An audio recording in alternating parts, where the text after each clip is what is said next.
Hello friends, welcome back to my channel. ఈరోజు ఈ వీడియోలో తీర్థాల గ్రామంలోని శ్రీ సంగమేశ్వర స్వామి ఆలయం గురించి తెలుసుకుందాం. ఇది ఎక్కడుందంటే ఖమ్మానికి కేవలం 13 కిలోమీటర్ల దూరంలోనే ఖమ్మం రూరల్ మండలం తీర్థాల గ్రామంలో ఈ దేవాలయం ఉన్నది. ఇది ఎంతో చరిత్ర కలిగిన ఆలయం అని కూడా చెప్పుకోవచ్చు. అదేవిధంగా చాలా పురాతనమైన ఆలయం కూడా. ఈ ఆలయానికి ఒక ప్రత్యేకత ఉందండి. అదే త్రివేణి సంగమం. ఈ ఆలయం దగ్గరే త్రివేణి సంగమం ఉండటం వల్ల భక్తులు చాలామంది వచ్చి ఇక్కడ పుణ్య స్నానాలు చేస్తూ ఉంటారు. ఆ 3 నదుల సంగమమే ఈ త్రివేణి సంగమం. దీనినే కూడలి అని కూడా అంటూ ఉంటారు. ప్రత్యేకంగా శివరాత్రి రోజైతే 5 రోజుల పాటు జాతరలా ఇక్కడ చేస్తూ ఉంటారు. ఈ జాతర జరిగే సమయంలో 5 రోజులు చాలా రద్దీగా ఉంటుంది. దాదాపు ఒక 5 లక్షల మంది అయితే ఇక్కడ జనం వస్తారని అంచనా వేస్తూ ఉంటారు.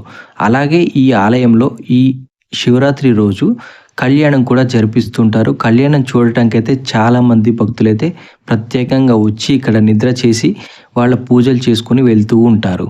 ఇక్కడ త్రివేణి సంగమానికి ఎంతో చరిత్ర ఉందండి. ఇక్కడ ఆకేరు, బుగ్గేరు, మున్నేరు ఈ 3 నదుల కలయికి మన ఈ త్రివేణి సంగమం. ఈ సంగమానికి కూడా ఎంతో చరిత్ర ఉందండి. ఇక్కడ పుణ్య స్నానాలు ఆచరిస్తే సకల పాపాలు పోతాయని అంటూ ఉంటారు. ఎందుకంటే 3 ఋషులు నడవటం వల్ల ఏర్పడ్డాయి ఈ నదులని చెప్తూ ఉంటారు. మొదటిగా అత్రి మహర్షి నడవటం వల్ల ఆకేరు, భృగు మహర్షి నడవటం వల్ల బుగ్గేరు, మౌద్గల్య మహర్షి నడవటం వల్ల వచ్చిందే మన మున్నేరు. ఈ 3 నదుల సంగమమే మన ఈ త్రివేణి సంగమం.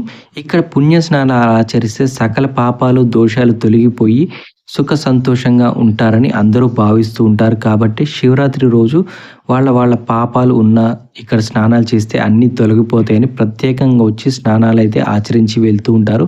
ఎంత రద్దీగా ఉన్నా సరే ఆ రోజు మాత్రం ఇక్కడ స్నానాలు ఆచరిస్తూనే ఉంటారు. ఆ శివరాత్రి రోజునే కదండి 365 రోజులు కూడా జనాలు ఇక్కడ తిరుగుతూనే ఉంటారండి. మీరు కూడా వీలైతే ఒక్కసారి వెళ్ళి ఇక్కడ స్నానం ఆచరించి రండి. శివరాత్రి రోజున భక్తుల రద్దీ ఎక్కువగా ఉండి త్రివేణి సంగమంలో స్నానం చేయలేని వారు, నదిలో దిగలేని వారికి కూడా ఇక పైప్ లైన్ ద్వారా నీరైతే అందించడం జరుగుతుందండి. ఇక టెంపుల్లోకి వెళ్ళి చూద్దాం. టెంపుల్లో మొదటిగా ధ్వజస్తంభం చూడండి ఎంత చక్కగా ఉందో. ధ్వజస్తంభం వెనకాలే పెద్ద నంది అయితే ఉంటుందండి. నందికి ఎదురుగానే శివలింగం కనిపిస్తుంది కదండి. దర్శనం చేసుకోండి. మీకు వీలుగా దగ్గరగా కూడా చూపిస్తాను. వీడియోని మాత్రం ఎక్కడ స్కిప్ చేయకుండా చివరి వరకు చూస్తూ ఉండండి. మీకు కూడా మంచి అనుభూతి అయితే కలుగుతుందని అనుకుంటాను. చూశారు కదా, ముందుగా నందికి నమస్కారం చేసుకొని గుడి చుట్టూ ఒక ప్రదక్షిణ చేసి గుడి ఆవరణ అంతా కూడా చూడండి.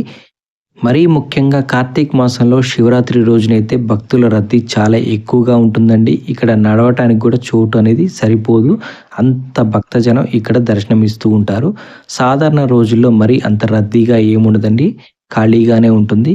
వెళ్తే వెంటనే 10 నిమిషాల్లో దర్శనం చేసుకుని రావచ్చు. భక్తులందరూ కూడా ఇక్కడికి వచ్చి ఇక్కడ దీపాలు వెలిగిస్తూ ఉంటారండి. ఇక్కడ పూజలు కూడా చేస్తూ ఉంటారు.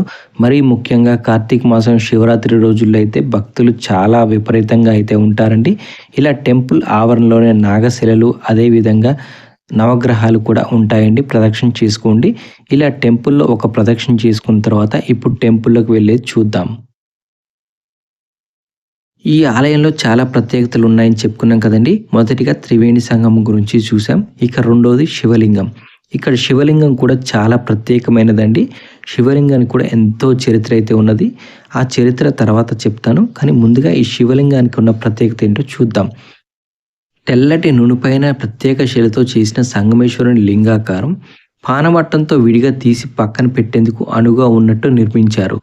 పాలరాతిలా నునుపైన మెరుపుతో ఉండే ఈ శివలింగం చాలా ఆకర్షణీయంగా కనిపిస్తూ ఉంటుంది. చూసి మీరు కూడా ఒకసారి దర్శించుకోండి, దర్శనం చేసుకోండి. సంగమేశ్వర స్వామి ఆలయంలో గర్భగుళ్ళు కూడా ఉన్నాయండి. అవి కూడా చూసి దర్శించుకోండి. చూశారు కదా మన శివలింగం ఎలా నిగనిగలాడుతూ ఎలా ఆకర్షణీయంగా కనిపిస్తుందో. ఈ ఆలయంలో చాలా ప్రత్యేకతలు ఉన్నాయని చెప్పాం కదండి. అందులో భాగంగానే శివరాత్రి రోజున చాలామంది భక్తజనం అయితే ఇక్కడికి వస్తూ ఉంటారు. వచ్చిన భక్తుల్లో చాలామంది ఎవరైతే వారింట్లో చనిపోయిన వారు ఉంటారో వారి కోసం పిండ ప్రదానాన్ని అయితే ఇక్కడ చేస్తూ ఉంటారు. అలా చేసినట్టయితే వాళ్ళు ఆత్మ శాంతిస్తుందని భావిస్తూ ఉంటారు. అలాగే ఇక్కడ పిండ ప్రదానం చేసి త్రివేణి సంగమంలో స్నానాలు ఆచరించి వెళ్తూ ఉంటారు. వారు చేసిన పాపాలను కర్మలను తొలగించుకొని స్నానం ఆచరించి దేవుణ్ణి దర్శించుకొని వెళ్తూ ఉంటారు. చూశారు కదండి. మీరు కూడా ఈ దేవాలయం ఎలా ఉందో మీరు కూడా ఒక్కసారి వీలైతే వచ్చి దర్శించుకోండి. ఇప్పటివరకు మా వీడియో చూసి లైక్ చేయకపోతే లైక్ చేయండి, షేర్ చేయండి, సబ్స్క్రైబ్ చేయండి. మరిన్ని మంచి వీడియోలతో నెక్స్ట్ వీడియోలో కలుద్దాం.